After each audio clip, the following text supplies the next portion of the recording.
Alô pessoal, beleza? Espero que estejam todos muito bem. E antes da pauta do vídeo de hoje, eu queria pedir a você que acompanha o canal que deixe o seu comentário aqui. Deixe a sua crítica, a sua sugestão, a sua curtida, a sua descurtida, mas eu preciso que pessoas de bem também comentem aqui no canal. Eu recebo diversos comentários, para não dizer agressões, dos esquerdalhas. Sim, me xingando de tudo que é nome, fazendo acusações infundadas, é claro, porque essa gente não está apta a um debate, não tem capacidade intelectual para isso. Mas nós sim, nós precisamos debater, nós precisamos nos unir, e eu preciso saber o que vocês estão pensando. Então, por favor, deixa aqui embaixo, é muito importante. Eu sou Eduardo Leitão, e na pauta de hoje é claro que eu vou falar do nosso 7 de setembro, que por coincidência este ano acontece no mesmo dia que o Ano Novo Judaico. Então, Shana Tová para todo mundo, neste dia tão especial em que nós brasileiros nos unimos pelo bem da nossa pátria. Além do 7 de setembro, eu vou comentar sobre a nossa oposição que se disfarça, aquela oposição limpinha agripiniana. Vou falar também da nossa pauta internacional, como não podia ser diferente. Então bora lá. Bom, 7 de setembro este ano não é como fora nos anos anteriores. Não é uma simples parada militar. Este ano é muito mais do que isso. Todos os corações brasileiros que querem o bem da nossa nação, que querem que o Brasil seja aquilo para qual foi construído, uma nação igualitária, uma nação para todos, uma nação livre, que nós podemos expressar as nossas opiniões livremente, sem perseguição. Esse 7 de setembro é para isso. Esse 7 de setembro reavivou a nossa memória histórica, a nossa memória cultural e nos fez pensar, sim, 7 de setembro representa a nossa liberdade. O momento em que alguém levantou uma espada e disse independência ou morte, aquela independência foi muito mais do que geopolítica. Aquela independência foi uma independência ideológica, uma independência pela liberdade de todos. Claro que há aqueles que vão dizer, mas a escravidão continuou após a independência. Sim, de fato, este ato hediondo, esta mancha terrível na nossa história continuou após a independência. Mas não por culpa do imperador, mas sim por todos aqueles que tentaram derrubá-lo. E assim o fizeram com seu filho. Aquelas pessoas que querem o poder acima de tudo e não o bem da nação, sim, mantiveram a escravidão. E quando a mesma foi abolida pela princesa Isabel, estas mesmas pessoas se uniram para derrubar o imperador e assim instaurar a república nos moldes que temos hoje. Mas felizmente, mais de um século depois, temos uma pessoa na cadeira de presidente da República que quer o bem do Brasil. Uma pessoa que preza pela liberdade. Uma pessoa que quer que o Brasil cresça e seja o gigante que merece ser. Não somente em extensão territorial, mas em presença geopolítica. Nós perdemos o nosso imperador uma vez. Por quê? Porque não reagimos. Porque nem sequer ficamos sabendo que o imperador havia sido destituído. E tudo isso por pessoas que tinham sede de poder. Muito similar ao que está acontecendo agora. Nós não temos um imperador, mas nós temos um presidente eleito, escolhido pelo nosso voto. E não vamos deixar que ninguém, quem quer que seja, senhor Xandão, senhor Barroso, senhores iluminados do Planalto Central, o tirem daquela cadeira que nós o colocamos. 7 de setembro, sim. Aqueles que podem, que vão às ruas, que ergam a nossa bandeira com orgulho, a nossa bandeira que jamais será vermelha, seus comunistas vagabundos. Bandeira esta de gente trabalhadora, bandeira de pessoas que prezam pela liberdade. Não de criaturas que querem viver às custas de um governo que, quando acaba o dinheiro que foi produzido por aqueles que trabalham, deixam as suas populações morrerem de fome. Vide Venezuela, que já foi um dos países mais ricos do continente. Tem a terceira maior reserva de petróleo do mundo. Venezuela recebia imigrantes de todas as partes em busca de uma vida melhor porque sabiam que lá teriam. Olha o que aconteceu com a Venezuela graças ao socialismo que vocês vagabundos de esquerda querem implementar no Brasil. Então que este 7 de setembro reavive a nossa memória, que este 7 de setembro nos dê orgulho de sermos brasileiros e que este 7 de setembro, que por coincidência cai no mesmo dia que o Ano Novo Judaico, seja um ano novo para todos nós, uma inovação para a nossa pátria, que este 7 de setembro nos faça lembrar que o Brasil é de todos nós. Que o Brasil é seu, esquerdista. Não tente manchá-lo com a sua luta por uma bandeira vermelha. Porque se o Brasil cair, você cai junto. Eu respeito quem não gosta do nosso presidente, quem discorda do governo federal. Porque eu prezo pela liberdade. Mas pensem só uma coisinha. Não é porque você não gosta do síndico do seu prédio que você deve desejar que o seu prédio caia. Porque você vai cair junto. A sua casa vai desabar junto com este prédio. Tenha um mínimo de bom senso. Eu sei que é pedir demais, porque a lavagem cerebral que vocês sofreram foi intensa. Mas pensem apenas nisso. Pensem em vocês próprios. Pensem nos seus filhos. Se o Brasil cair, vocês todos caem juntos. E agora falando da oposição limpinha, a oposição atucanada que nós temos no Brasil. Agrippino foi capa da revista Lixo É.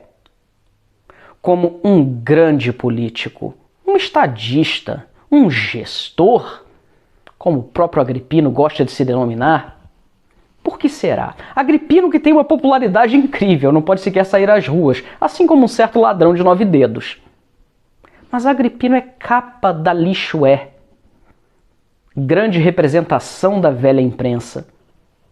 Por que será? Será porque as verbas de publicidade do governo do estado de São Paulo foram aumentadas por Agrippino e estão sendo distribuídas de acordo para que a imagem de Agrippino seja construída em cima de pilares falsos? Será por isso? Na minha humilde opinião, eu creio que tenha contribuído, sim, este aumento de verbas de publicidade. Tem até mesmo a TV Agrippino, a Fundação Padre Anchieta, TV Brasil, não é? Que tem a verba Cagalhães, que só entrevista a convidados de esquerda, claramente assumidos, que se opõem veementemente ao governo federal. Que coincidência, não é, Agrippino? E outro esquerdista limpinho que se diz de centro-direita, que é o maior beócio do Brasil, um certo Joel Pinheiro. Criatura esta que me fez deixar de assistir o Morning Show, que era um programa até interessante quando tinha Caio Coppola, quando tinha mais liberdade de discussão, após a saída do esquerdopata Edgar Piccoli. Mas colocaram este Joel Pinheiro, esta criatura beócia ignorante, que se diz centro-direita, mas deixou escapar, sem perceber, que Dilma foi a presidenta. Nós todos sabemos quem é que se dirige a Dilma como presidenta. Não é uma pessoa de direita. Obviamente que não. Mas é o mesmo Joel que, quando defendia com toda a garra o isolacionismo, o fique em casa, esqueceu que sua empregada estava atrás dele trabalhando. Sim, a sua empregada que, claro, provavelmente chegou ao seu apartamento usando transporte público, que teve que se expor, que teve que sair da própria casa. Mas, gente, Joelzinho não pode ficar sem almoço. Joelzinho não pode ficar numa casa que não está arrumada. Então tudo bem, então pode. E porque Joelzinho defende a esquerda e Joelzinho é contra o presidente, então pode. Hipócrita.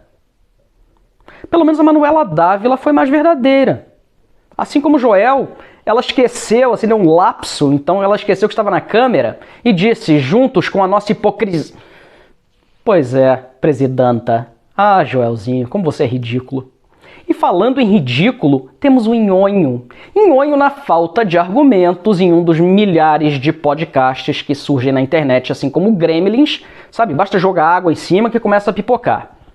Nhonho estava em um desse que nem sequer me recordo o nome. Nhonho insinuou que o presidente é, de fato, um homossexual enrustido. Bom, se fosse o presidente a falar isso de alguém, já teria sido processado, impeachmentado, caçado, porque é homofobia. Mas eu não vi a esquerda, os defensores da causa LGBTK+, a plus e o cacete, falarem o que quer que seja a respeito do que disse o Nhonho. Mas o presidente respondeu à altura pouco antes de beijar sua bela esposa. Daquele gordinho eu já esperava qualquer coisa. Sim, daquele gordinho nós esperamos qualquer coisa. E para fazer uma insinuação tão baixa quanto esta a respeito do mandatário da sua nação, do presidente da república, isso mostra o nível da criatura, não é? E falando agora na nossa pauta internacional e o país onde Nhonho nasceu. Sim, porque aquela desgraça nem no Brasil nasceu. Talvez por isso não tenha tanto amor à pátria. Falemos do Chile. O Chile, um dos países que mais crescia e agora se vê rumo à venezuelização, quem sabe uma próxima Cuba na América do Sul, assim como a Venezuela, o Chile aprovou a abolição da polícia. Acreditem ou não, o Congresso chileno aprovou que a polícia seja abolida, claro, para evitar abusos policiais. Não porque a esquerda, que está no poder naquele país, morre de medo da polícia.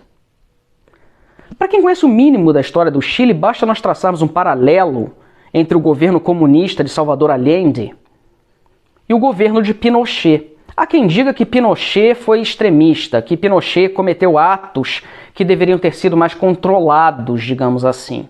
Mas numa guerra, principalmente uma guerra contra comunistas, não se pode dar flores, não se pode dar beijinhos e abraços. Você tem que ser firme. Porque os comunistas não têm ética, os comunistas não têm moral. São mais de 100 milhões que eles tiraram a vida na China e tantos outros milhões na União Soviética. E onde quer que eles passem, eles deixam um rastro de sangue. Eu nunca ouvi falar de alguém que tenha nadado de Miami até Havana. Porque meu sonho é ser um refugiado em Havana para fugir desse capitalismo opressor norte-americano. Mas nós vemos pessoas se atirarem ao mar com crianças, mulheres, pessoas desesperadas para deixar a Ilha dos Castro. Por que será? O comunismo é tão bom, ele dá tão certo. Claro. E falando agora de Afeganistão, outra vítima da esquerda e agora da esquerda, sim, norte-americana. Que, meu Deus, como que isso pode acontecer, não é? Aquele velho insano esquerdista ter iniciado um processo que desencadeou em tudo isso que nós estamos vendo agora no Afeganistão. Mulheres foram às ruas protestar por seus direitos. E, é claro, foram oprimidas de forma violenta pelo Talibã. Que novidade, ninguém esperava por isso, não é? E o Talibã se manifestou a respeito, dizendo que a maioria das mulheres afegãs está feliz sobre o regime Talibã. O que é mentira, mas eles dizem isso e, é claro, a grande imprensa, que é uma massa esquerdista, confirma. Mas eles não podem negar os fatos e as imagens de mulheres ensanguentadas após terem sido atacadas violentamente por este governo ultrademocrático que novamente tomou o Afeganistão, graças ao Sr. Biden, esquerdista. Inimaginável algo assim, não é? E a Nova Zelândia. Nova Zelândia ontem teve um ataque onde um refugiado, uma pobre alma, uma vítima social neste mundo em que vivemos, atacou 7 pessoas a facadas, sendo que 3 estão em estado super grave, não sei nem se estão vivas no momento que estou gravando este vídeo. Um refugiado. E agora querem que os supostos refugiados do Afeganistão, assim como os sírios há um tempo atrás, sejam recebidos de forma massiva dentro da Europa e em outros países do Ocidente, sem que nós saibamos os antecedentes destes indivíduos, em grande maioria, homens, jovens e que podem ser capazes de atrocidades que nós conhecemos bem. Pelo simples fato de que nós não sabemos quem são estas pessoas. Refugiados, homens, jovens, fortes, porque não lutam pela liberdade do seu país. Falando em liberdade, 7 de setembro, mais uma vez, eu não posso deixar de mencionar porque é um momento muito emocionante. Brava gente brasileira, lembre-se disso. Ou ficar a pátria livre ou morrer pelo Brasil. Vamos lutar pela nossa pátria. Não vamos deixar que um careca qualquer nos tire a liberdade, cale a nossa voz. E que eu até deixei de mencionar, mas o grande Xandão convocou Carla Zambelli a depor na Polícia Federal pelo seu apoio, pela sua atuação no que nem sequer aconteceu ainda, que é a manifestação do dia 7 de setembro. Xandão, você não vai nos calar. Continue tentando. Eu queria deixar aqui os parabéns ao caminhoneiro Zé Trovão, que declarou nas suas mídias que prisão ilegal não se cumpre. E que se Xandão quiser prendê-lo, que vá até a Avenida Paulista e o prenda na frente do povo. Mas Xandão, você é homem suficiente para isso?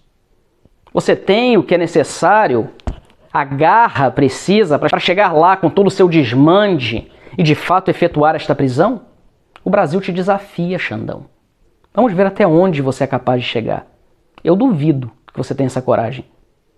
Porque é muito fácil ter a coragem atrás de uma escrivaninha com uma caneta na mão. Coloca sua cara na frente do povo, assim como o presidente, que não tem medo de se juntar ao povo porque ele é um de nós. Ele será aclamado onde quer que chegue. Coisa que você, Xandão do PCC, você, ladrão de 9 dedos, calcinha apertada, nhonho e toda a sua caterva não poderão jamais pensar em fazer. Com essa eu vou ficando por aqui, pessoal. E mais uma vez, somos sim brava gente brasileira. Ou ficar a pátria livre, ou morrer pelo Brasil. Fiquem todos muito bem. Brasil.